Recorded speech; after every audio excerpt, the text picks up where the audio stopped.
Hello, in today's video I'm going to show you how to make blocks like these with foundation paper piecing.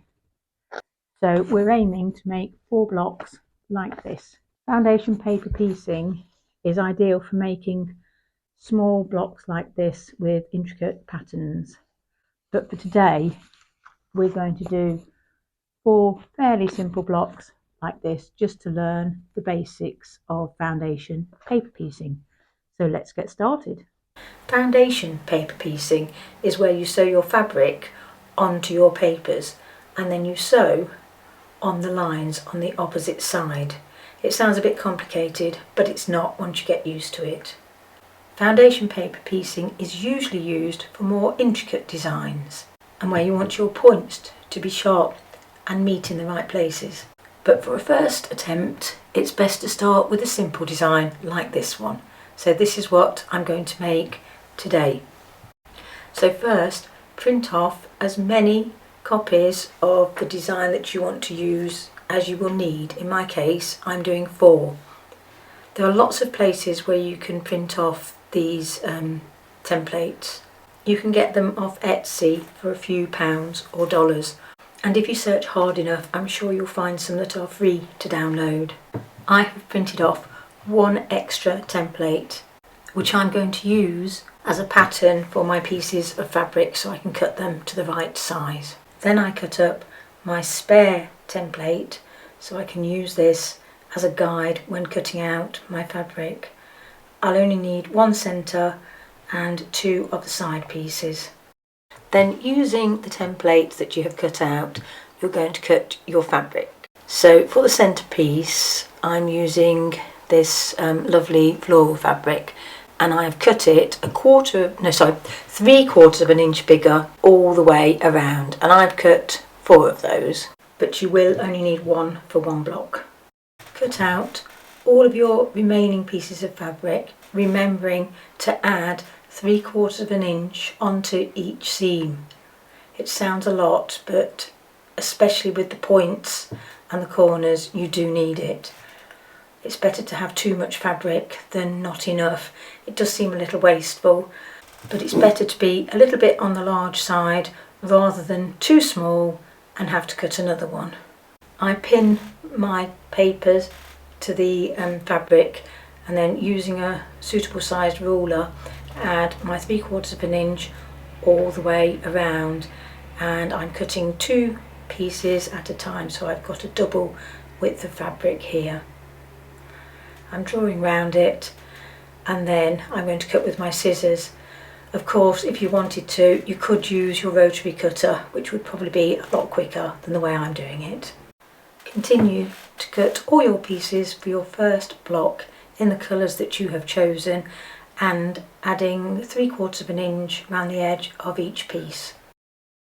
Now take your remaining 4 templates and cut around the edge. You will notice that it has 1/4 of an inch seam allowance around the edge. Now I leave this on. You can cut it off if you want to, but personally I leave it on.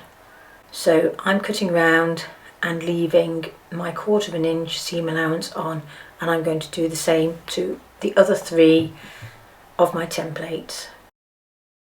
Now take your first template and place it wrong side up, so your right side is facing down towards your table,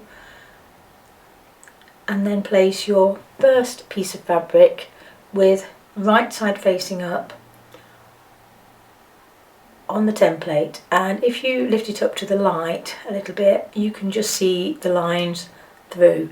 Now that's the second line you can see there. The first line is just underneath, so by placing it just here I know that it's in the centre, and when I sew the next piece on it's going to be in the right place. So I'm just going to put a pin in the middle.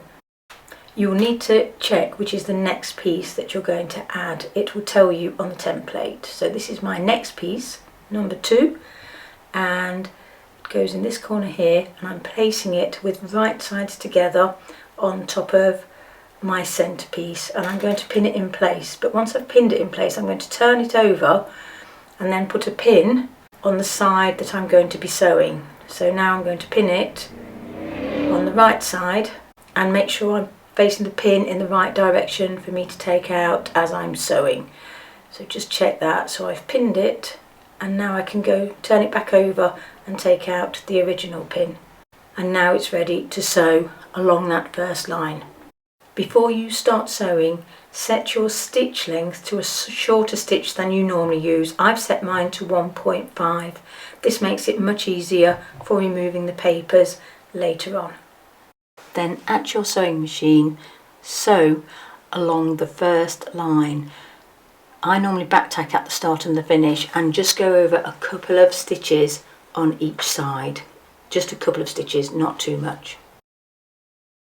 Then once you've sewn along the line, you can trim and press. First, trim off any loose threads from either side. Take out your pin, turn it over to the right side of your fabric, and then with the right side of your template, fold it back, and it will fold back easily along where you've just sewn. It folds back so easily, and then you can just trim off your seam to approximately 1/4 inch seam allowance, and then flip it back over, and you're going to press your seam.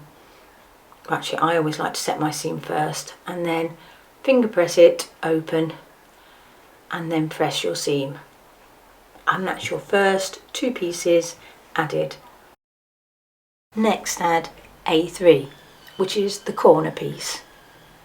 Again, make sure that there's going to be enough seam allowance, and that also when it's folded back over, it is going to cover all of the template. So as before, I pin on the right side, and then I take a pin and pin on the wrong side, and then I can remove the original pin.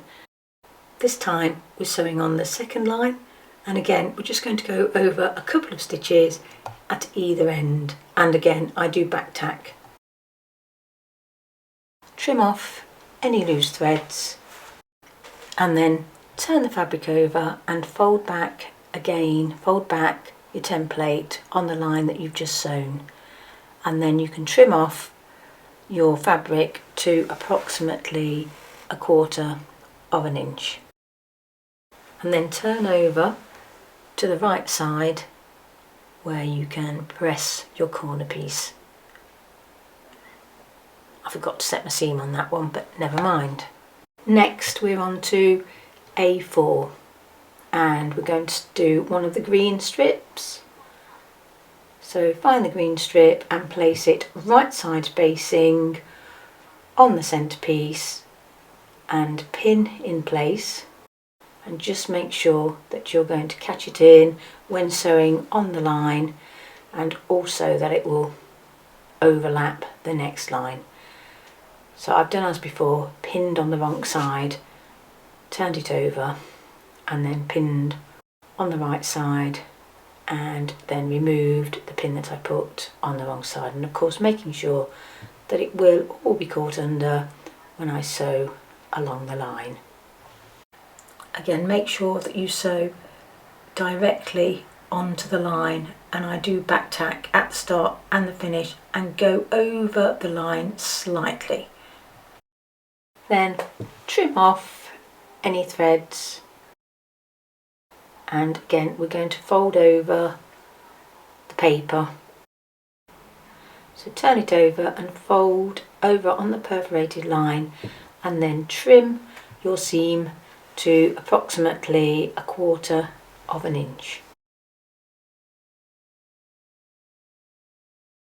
Then set your seam and finger press your seam open and press again. Then you need to add piece A5, which is another corner piece, and again line it up, making sure that when you sew along the line it's going to be caught in the seam and also covers all of the paper template. Pin in place, and then turn over and pin on the other side, which is the side you're going to be sewing on, which will make it far easier to remove the pin as you're sewing along, and then remove the pin on the other side. and sew directly on the line, back tacking at the start and the finish and overlapping the line slightly at each side. Trim off any loose threads, and then, as before, turn over, fold back along the sew line, and then you can trim off to 1/4 inch seam allowance, and then press this seam and continue adding your pieces to the remaining 2 sides in exactly the same way as you have the first 2. And then when you have added all of your fabric pieces, it's time to trim your block down to size. And this one is a 6-inch block, or it will be when it's finished. So it's 6.5 inches at the moment with the seam allowance, and I'm cutting it down around the edge, including that seam allowance. And that's kind of why I leave the seam allowance on, so I don't make the mistake and cut my blocks down to the 6-inch instead of the 6.5. It is a little bit more difficult to sew your pieces together when you have the paper in your seam allowance, but I've never found it too much of a problem, and I'd rather leave it on so that I don't forget about the seam allowance. It seems like my rotary blade needs changing, and I don't actually have any at the moment, so I'm struggling on with this blunt rotary cutter, but never mind, I have some in the post. And that's your finished block. Repeat as many times as you'd like. I'm going to make 4.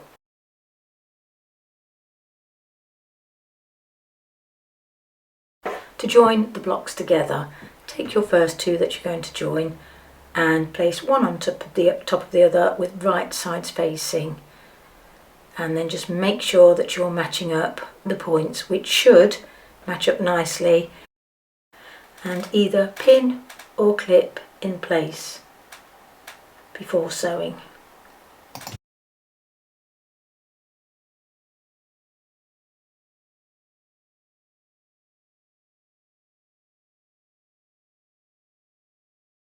And then sew along that line, along the outside edge, which is your 1/4 inch seam allowance, remembering to back tack at the start and the finish.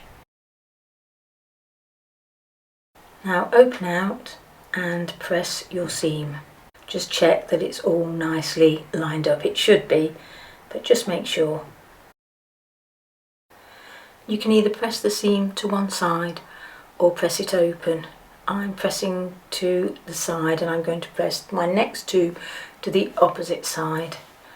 And I have joined 2 sets already here, and now I'm just going to join these 2 sets of pairs together.